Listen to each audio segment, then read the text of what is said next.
Mr. Chairman, I want to thank the Chairman for this time. I want to thank Chairman Visclosky and Ranking Member Hobson for a very strong bill that reflects wonderful bipartisan consensus, and I especially want to thank them as a new member of this subcommittee for allowing all of the members to have more input into this bill than I thought was possible. Mr. Chairman, I am a new member of this subcommittee, and I joined this subcommittee to fight for sensible and critical investments in renewable energy and energy efficiency. Before joining this subcommittee, I served for 4 years on the House Armed Services Committee and came to the conclusion that every military challenge that we confront as a nation is exacerbated by one fact, and that is that we have to rely on our adversaries to sell us the fuel to power our military to protect us from our adversaries.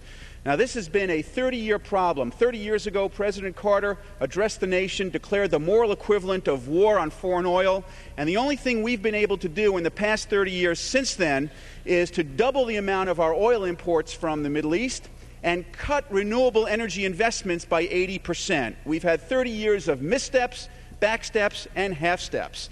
This bill is the most important step forward in correcting that course that we have seen in 30 years. It puts us back on course. It increases investments in energy efficiency and renewable energy by $638 million over the administration request.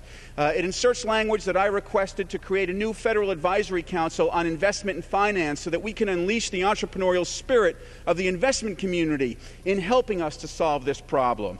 It invests an additional $70 million in biomass and biorefinery, invests an additional $51.6 million in solar. Mr. Chairman, we're now behind Germany and Japan in solar. This will help us leap ahead. It invests an additional $17 million in wind. Mr. Chairman, of the top 10 wind manufacturers in the world, only one is American. This will push us ahead.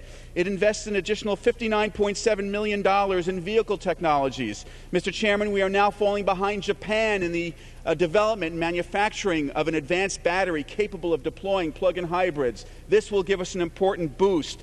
It provides $60 million in new investments in green buildings. We are now falling behind China in the development of green building technologies. This will put us ahead. It invests an additional $101 million in weatherization, a critically important program for energy efficiency.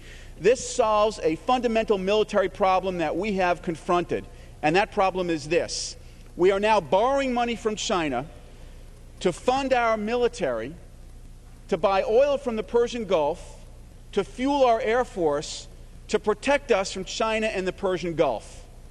This is not just an environmental or an energy problem. This is a fundamental national security problem. This bill puts us where we need to be, not only protecting ourselves from our adversaries, not only strengthening our military capabilities, which need strengthening, but creating the next generation of green jobs, creating a new generation of manufacturing jobs that will put us ahead of our economic competitors in these new and critically growing technologies. And so I want to again thank Mr. Visclosky and Mr. Hobson for their bipartisan leadership, thank them for involving all of their members in this debate, and urge my colleagues to support this bill, which is one of the most important investments that we can make over the past 30 years and will change that 30-year record of half-steps, missteps, and backsteps into a giant leap forward for humankind. I thank the Chairman. I yield